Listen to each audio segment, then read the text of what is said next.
श्री गणेशाय नमः। नमस्कार मित्रों, मारुति ज्योतिष में आपका स्वागत है। आज मैं मंगल दोष के बारे में बताने जा रहा हूँ। कुंडली हाथ में लेते ही 1, 4, 7, 8 और द्वादश भाव में अगर मंगल देव बैठे हैं तो बस हम सोच लेते हैं कि कुंडली मांगलिक हैं। अपने पुत्र या पुत्री की कुंडली में मंगल दोष ऐसे नज़र आता है तो माता पिता मंगल दोष के कारण चिंतित रहते हैं। तो मंगल 1, 4, 7, 8 और द्वादश भाव में अगर बैठे हैं और ऐसी कोई स्थिति बन रही है कुंडली में जो मंगल दोष को समाप्त करती है, तो शुरुआत करते हैं। उसके पहले आपको एक मैं विनती करना चाहता हूँ, मेरी चैनल को अगर सब्सक्राइब नहीं किया है तो प्लीज़ सब्सक्राइब करने की कृपा करें। तो शुरुआत करते हैं। सूत्र नंबर 1,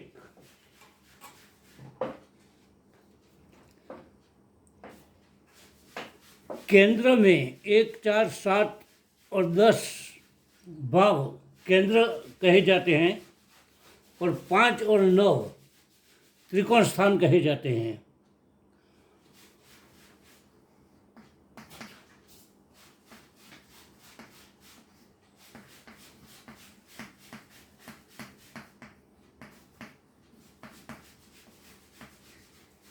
तो केंद्र और त्रिकोण में सभी शुभ ग्रह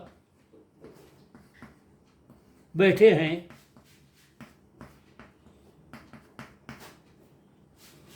और त्रिषणाएं 3, 6 और 11 ये 3 भावों में पाप ग्रह बैठे हैं।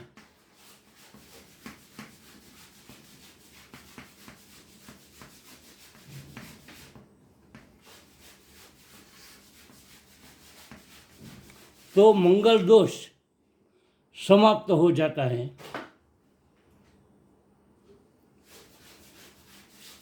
अब सूत्र नंबर 2,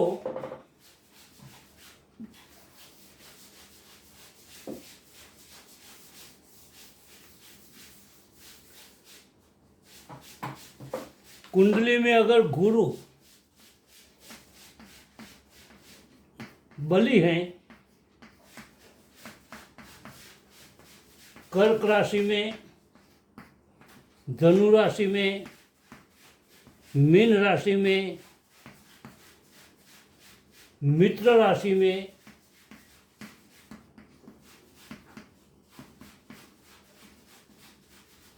गुरु 6, 8 और द्वादश भाव को छोड़कर कहीं भी बैठे हैं तो गुरु बलवान होते हैं।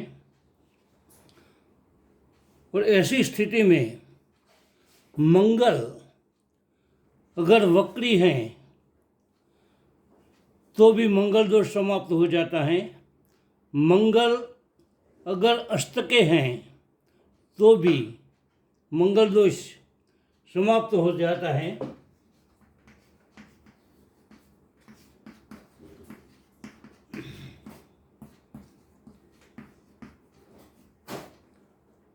मंगल अगर नीच राशि में है, कर्क राशि में, तो भी मंगल दोष समाप्त हो जाता है।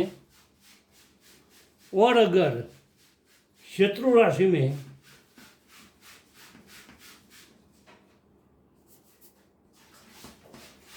मंगल बैठे हैं तो भी मंगल दोष समाप्त हो जाता है।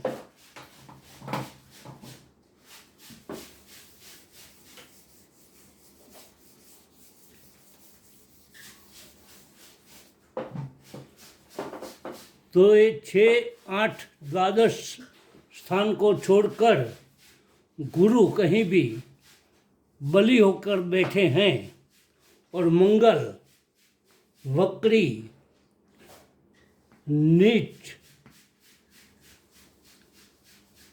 अष्ट और शत्रु राशि में बैठे हैं तो मंगल दोष नहीं रहता है।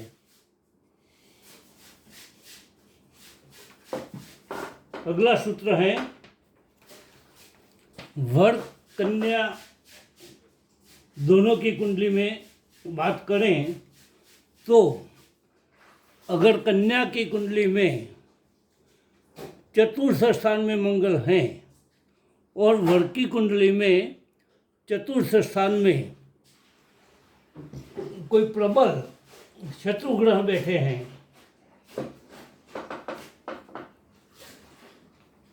शनि, राहु, केतु, सूर्य, कन्या की कुंडली में मंगल चतुर्थ स्थान में है, वर की कुंडली में यही स्थान में अगर पाप ग्रह शनि, राहु, केतु, सूर्य बैठे हैं तो भी मंगल दोष समाप्त हो जाता है। ऐसे ही वर की कुंडली में मंगल जो स्थान में होगा वही स्थान में कन्या की कुंडली में शनि, राहु, केतु, सूर्य किसी से भी एक ग्रह या फिर चारों यही स्थान में बैठे हैं तो भी मंगल दोष समाप्त हो जाता है। अगला सूत्र देखते हैं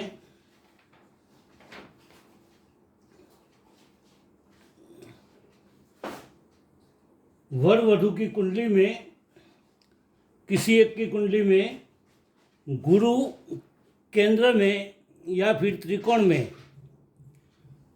बैठे हैं और सूर्य 11वें भाव में है और राहु शत्रु स्थान में है। गुरु केंद्र में या त्रिकोण में कहीं भी बैठे हैं, राहु शत्रु भाव में, सूर्य 11 लाभ स्थान में बैठे हैं तो मंगल दोष समाप्त हो जाता है। अगला सूत्र देखते हैं कुंडली के दूसरे भाव में शुक्र और चंद्र बैठे हैं और मंगल के साथ 5 स्थानों में से कहीं भी मंगल बैठा है, उसके साथ राहु भी हैं और राहु और मंगल के ऊपर गुरु की जो दृष्टि है तो भी मंगल दोष समाप्त होता है। और अगर चंद्र यहाँ नहीं है और केंद्र में कहीं भी चंद्रमा बैठे हैं तो भी ये स्थिति में गुरु केंद्र में, शुक्र चंद्र दूसरे भाव में या फिर चंद्र केंद्र में शुक्र दूसरे भाव में हैं और गुरु की दृष्टि मंगल और राहु के ऊपर पड़ती हैं, राहु और मंगल कहीं भी साथ में हो और गुरु की दृष्टि हो तो मंगल दोष समाप्त हो जाता है। सॉरी, मैंने बोला था गुरु केंद्र में, मगर गुरु कहीं से भी मंगल और राहु के ऊपर दृष्टि डालते हैं तो मंगल दोष समाप्त हो जाता है। अगला सूत्र है मंगल, ये 5 स्थानों में कहीं भी बैठे हैं और साथ में गुरु भी बैठे हैं, मंगल के साथ गुरु अगर युति करते हैं तो भी मंगल दोष समाप्त हो जाता है। और गुरु अगर युति नहीं करते और मंगल और चंद्रमा की युति है तो भी मंगल दोष समाप्त हो जाता है। अगला सूत्र देखें तो कुंडली में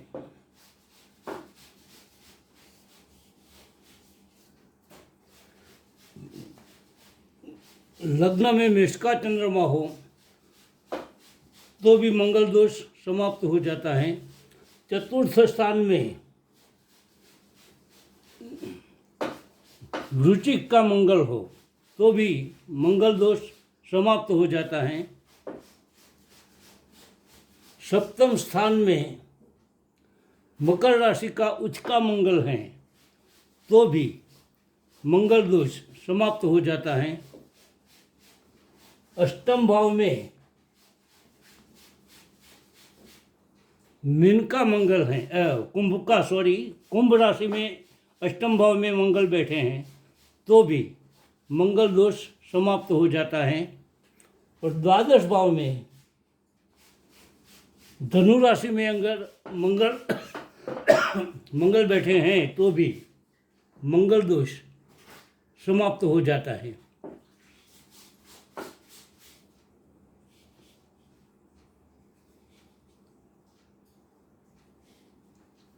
अगला सूत्र देखें, कर्क लग्न की कुंडली या फिर सिंह लग्न की कुंडली है तो भी मंगल दोष नहीं रहता है। क्यों? कर्क और सिंह लग्न की कुंडली में मंगल केंद्र और त्रिकोण के स्वामी बनते हैं। कर्क राशि में 4, 5, 6, 7, 8 पंचम स्थान के स्वामी मंगल बनते हैं और दशम भाव के स्वामी भी मंगल बनते हैं। तो योग कारक होने के कारण मंगल दोष नहीं रहता है। और ऐसे ही सिंह लग्न में चतुर्थ स्थान में वृश्चिक राशि और नवम भाव में मेष राशि, तो केंद्र और त्रिकोण के स्वामी होने के कारण सिंह लग्न में भी मंगल दोष नहीं रहता है। और अगला लास्ट सूत्र है वर वधू की कुंडली में दोनों की एक ही राशि है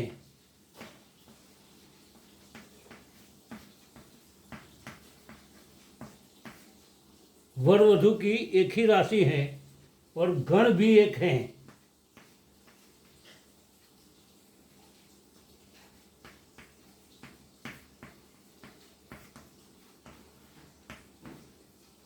और गुण मिलन में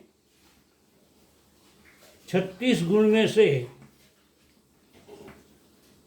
30 गुण अगर मिल रहे हैं और 30 से ज़्यादा भी अगर गुण मिल रहे हैं, वर वधू की राशि एक हो, गण एक हो और 36 में से 30 या 30 से ज़्यादा गुण मिल रहे हैं तो मंगल दोष नहीं रहता है। तो आज का ये वीडियो मैं विराम देता हूँ। अगर आपको ये वीडियो पसंद आया है तो सब्सक्राइब ज़रूर कीजिएगा। और अगर कोई प्रश्न है आपके पास तो कमेंट में ज़रूर बताइएगा। आपको प्रश्न का जवाब अवश्य मैं दूंगा। जय सिया राम।